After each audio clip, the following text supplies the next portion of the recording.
Hoy vamos a hablar de los héroes, de vosotros, de vosotras. No de héroes de estos que aparecen en los cómics, sino los héroes del día a día. Porque ¿sabéis lo que pasa? Que a veces necesitamos recordar quiénes somos en realidad. No nos subirá la arrogancia, no nos tenemos que asustar. La heroicidad de la que estamos hablando lo que llama es a la admiración, no solo por uno en su esencia, sino por los demás. Necesitamos hablar de una cosa, de una palabra, que está asociada a un montón de connotaciones negativas. Esta palabra es el estrés. Porque cuando una persona se encuentra frente a un obstáculo formidable, o una persona se encuentra en una situación donde se ve rodeada por personas llenas de languidez, de tristeza, de desesperanza, el estrés hace su aparición. Si destruyéramos los mecanismos del estrés, no sobreviviríamos probablemente más de 1 o 2 semanas. Luego, lo que se trata es de entender qué son los mecanismos del estrés. Un proceso que tiene 2 mecanismos. Uno de los mecanismos se llama mecanismo de supervivencia y el otro mecanismo se llama mecanismo de adaptación. El problema que estamos experimentando en la sociedad moderna es la siguiente. El mecanismo de alarma, cuando se pone en marcha de forma esporádica ante un peligro, alguien que viene con un cuchillo, te vas a ir corriendo, un depredador, un autobús que de repente va a pasar, yo voy a cruzar y me quedo paralizado y no me atropella, esos mecanismos de supervivencia están muy bien cuando se activan de forma esporádica. ¿Qué es lo que ocurre? Cuando los mecanismos de supervivencia están de forma habitual activos. ¿Qué es lo que está pasando actualmente? Ya no estamos hablando de que la amígdala se haya activado y luego se desactive. Estamos hablando de que estamos secuestrados por la amígdala. ¿Cuáles son las consecuencias de la activación mantenida de la amígdala? Pues el corazón, cuando se activan los mecanismos de supervivencia, puede trabajar 5 veces más. Ya os podéis imaginar que el corazón trabajando 5 veces más de forma continua acaba generando patología cardíaca. Es una de las causas más frecuentes de arritmias no reconocidas por los cardiólogos. Imaginaros además qué pasa con un tubo digestivo que de forma habitual no recibe suficiente suministro de sangre. Se paraliza, ¿lo entendéis? No puede funcionar. ¿Qué pasa con la comida? La comida se pudre, porque no avanza. Al pudrirse fermenta. Al fermentar se dilata el estómago, se produce lo que se llama meteorismos, el gas en el estómago, y empieza a subir el ácido, el famoso reflujo. Luego, esa bolsa de gas pasa al intestino grueso y es el colon irritable. Además, afecta al sueño, es una de las causas más frecuentes de insomnio. Afecta, por supuesto, a la fertilidad.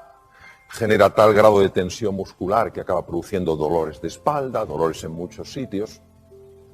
También altera el sistema de defensa del cuerpo, porque en un mecanismo de supervivencia, el organismo, el cerebro, entiende que lo que nos protege frente a bacterias, virus y tumores no es esencial.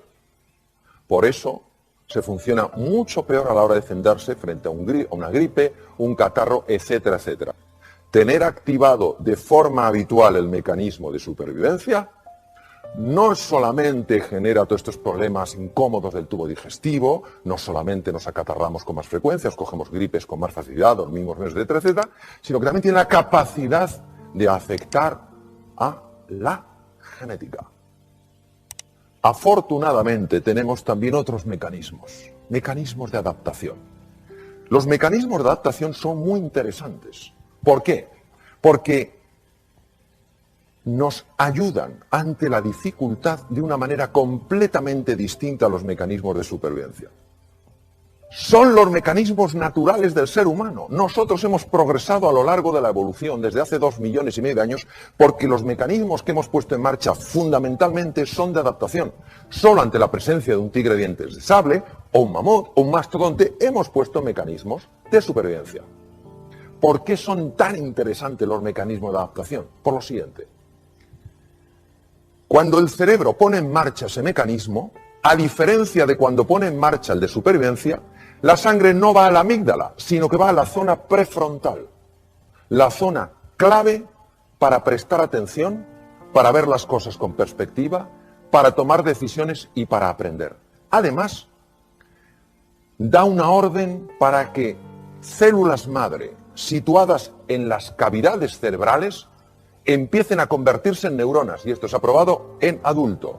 Por eso el mecanismo de supervivencia es el que nos ha permitido aprender cómo entender ciertos patrones en entornos nuevos. Activa la creatividad, la capacidad de atención, la perspectiva, la memoria.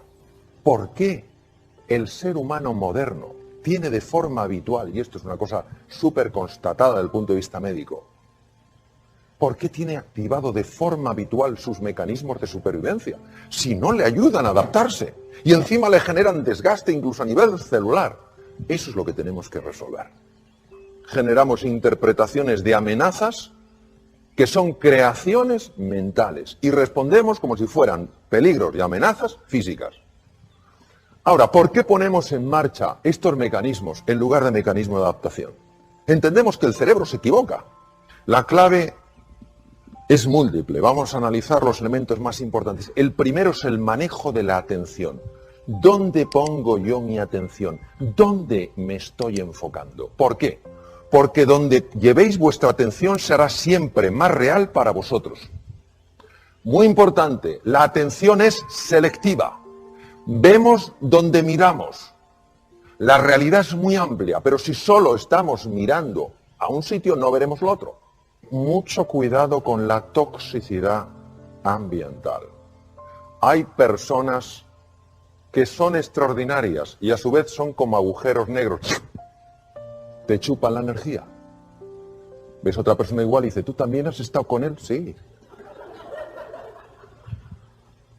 Una cosa es la persona que está pasando por un mal momento o por muchos malos momentos y otra la persona que es fundamentalmente negativa. ¿Entendéis la diferencia, verdad?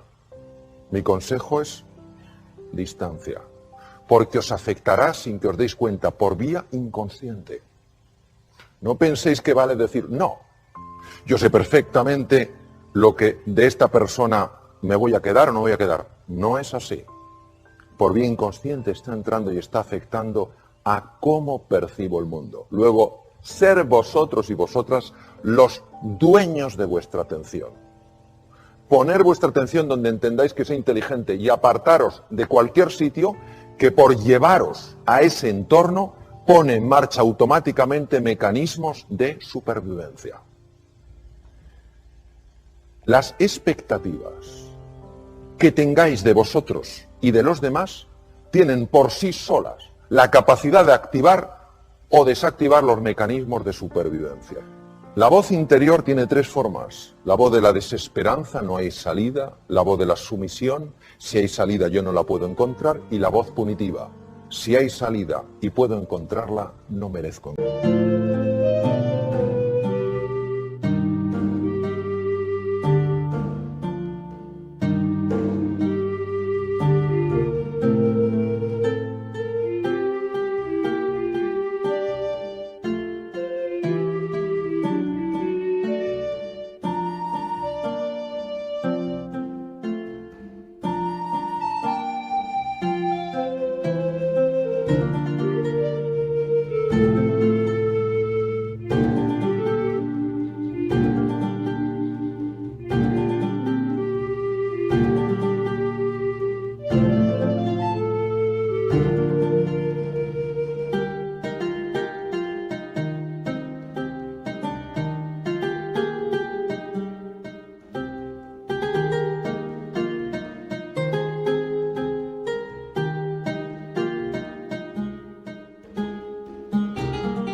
¿Cuál es el efecto en el cerebro? El efecto es fascinante.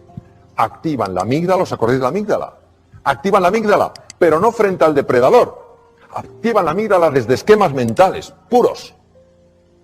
¿Cómo lo hacen? Desde la parte situada encima del ojo derecho, ahí empiezo yo a tener la conversación negativa. Yo no puedo, no me lo merezco, soy incapaz, nunca llegaré, pum pum. Y enseguida esa idea, ese pensamiento sostenido se convierte en sentimiento porque el cíngulo anterior, que es esto, lo transmuta de un pensamiento en un sentimiento. Inmediatamente se activa la amígdala.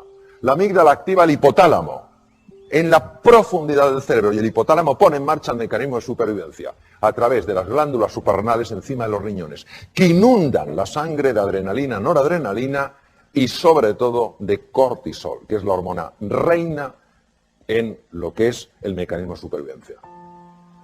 Claro, todo eso hace que mi cerebro entre en un mecanismo de ataque, huida o bloqueo, que no me sirve para adaptarme en un mundo que está exigiendo de mí claridad mental y capacidad de aprender. Por eso, mucho cuidado con la forma en la que nos hablamos a nosotros mismos. Mucho cuidado en alimentar voces negativas en los demás, porque tienen un extraordinario poder para cambiarnos físicamente. ¿Cómo nos vamos a tratar a nosotros ante el error? ¿Cómo vamos a tratar a nuestra gente ante el error lógico del aprendizaje? Porque si nos tratamos duramente activaríamos mecanismos de supervivencia.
Entendemos que es parte del proceso y que necesitamos aprender un camino nuevo para progresar, no activaremos los mecanismos de supervivencia.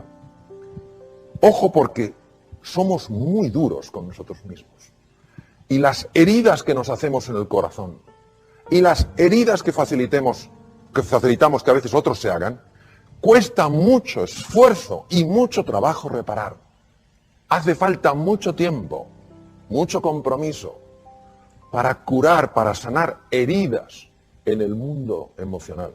Entonces, seamos cuidadosos, gentiles, amables, en la forma de hablarnos a nosotros mismos y a los demás.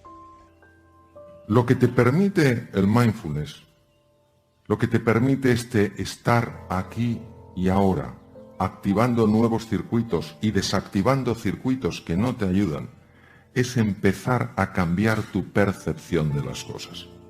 Empiezas a observarte de una manera distinta, con mucha más compasión, con mucha más comprensión.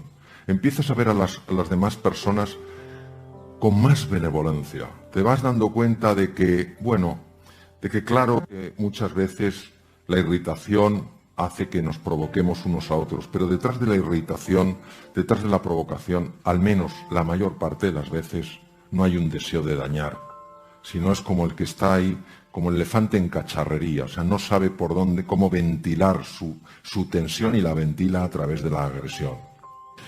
Mirad, nuestra mente es como un océano revuelto, donde hay olas.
Grandes, impetuosas, agresivas.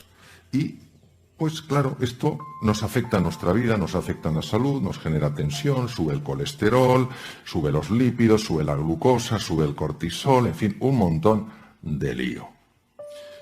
Cuando una persona se va sosegando, cuando una persona se va calmando, es como si pasara de la superficie del océano con esas ondas, con esas subidas y esas bajadas, a un espacio un poquito por debajo. Entonces ya estás debajo, ya estás en el agua, ya te has sumergido, no estás muy profundo, pero miras hacia arriba y aunque sientes la agitación de las olas, no te están afectando tanto.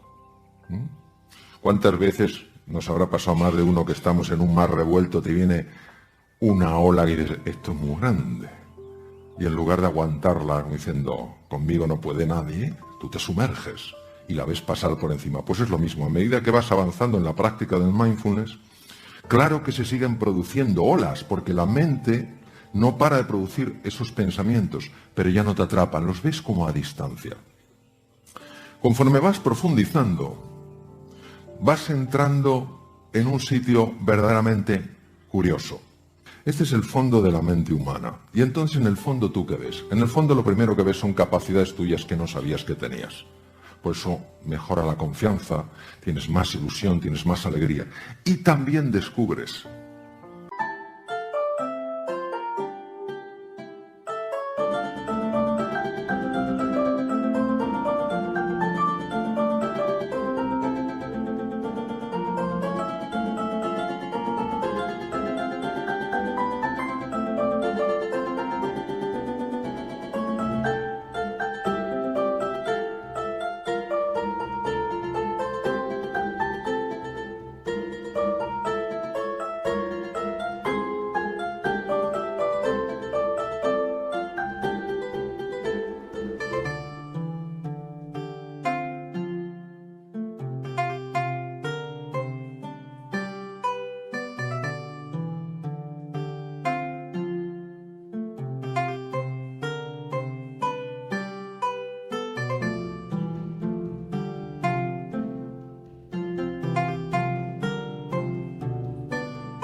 aquellas cosas que están impactando negativamente en tu vida y que no sabías que tenías.